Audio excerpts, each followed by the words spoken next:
বাজেটের প্রতিবাদ জানিয়ে বাজেটের প্রতিলিপি আগুনে পোড়ালো সংযুক্ত কিষাণ মোর্চা।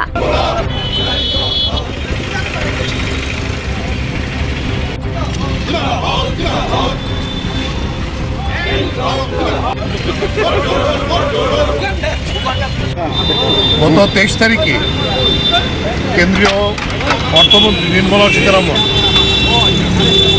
এই যে সরকারের যে বাজেট পেশ করেছেন, আমরা সেই দিনই তার বিরোধিতা করেছি।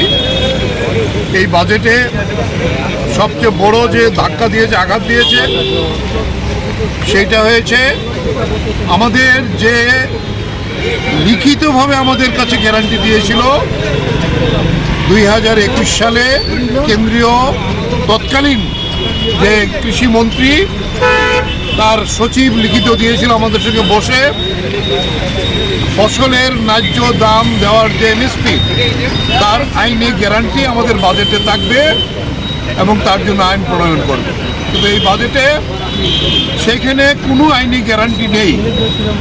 শ্রমিকদের যে অধিকার এই বাজেটে পদদলিত হয়েছে। এই প্রশ্নেই আমরা বলবো যে আমাদের সংযুক্ত কিষাণ মোর্চা সিদ্ধান্ত নিয়েছে যে আজকে গোটা দেশে এই বাজেট পুড়িয়ে তার প্রতিবাদ করা হবে। এরা কৃষক বিরোধী এবং শ্রমিক বিরোধী বাজেট।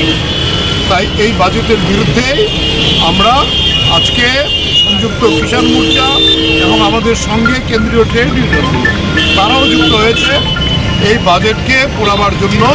তাই আমরা আজকে প্রচণ্ড ওয়েদার খারাপ, আমরা তার মধ্যে এই কর্মসূচি করে আমরা এই বাজেট এখানে পুড়িয়েছি, তার প্রতিবাদ জানাবার জন্য কেন্দ্রীয় সরকার।